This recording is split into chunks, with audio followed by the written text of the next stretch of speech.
All right, hello everybody and welcome back. Today we're going to look at Chapter 3, Section 1.1.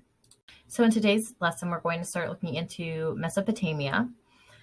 Specifically, we're going to look at how the two rivers influenced Mesopotamia and how farming was conducted in Mesopotamia.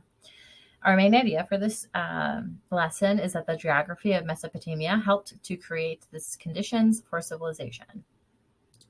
So as we've learned, the Fertile Crescent sweeps its way across Southwest Asia. In the west, it bends down the coast of the Mediterranean. In the east, it follows the course of the Tigris River and the Euphrates River until they merge and empty into the warm waters of the Persian Gulf.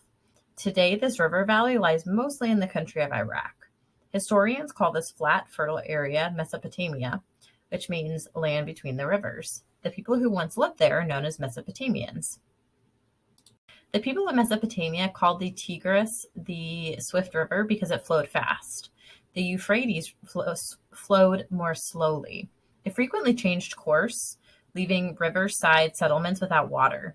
Both rivers also flooded unpredictably.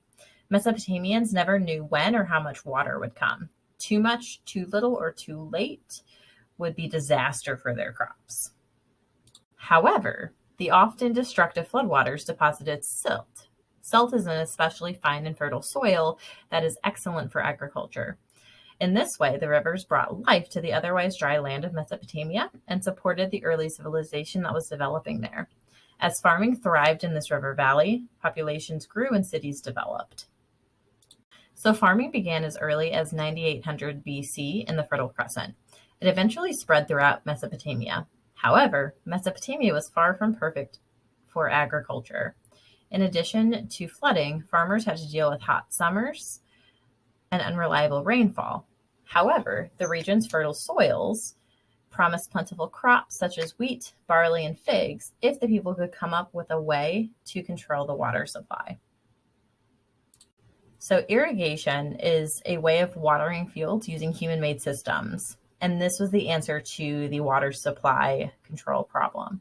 Farmers in Mesopotamian villages cooperated to dig and maintain irrigation canals that carried water from the rivers to the fields.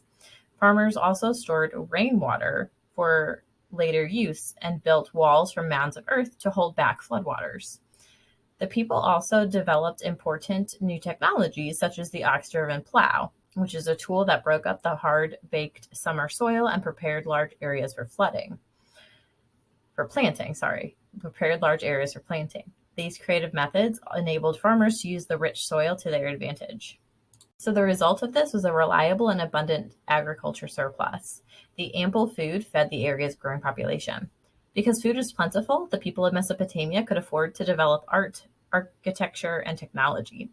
The agricultural surpluses allowed a great civilization to eventually develop. All right, so takeaways from this chapter. Mesopotamia relied on farming and specifically new technologies within farming like the ox-driven plow and irrigation to advance their civilization. And these methods gave rise to a great city that was very influential. And we will learn more about that this chapter. All right, guys, thanks for listening. I'll see you guys later. Check in Canvas to see what your next job is, and I'll see you guys tomorrow. Bye.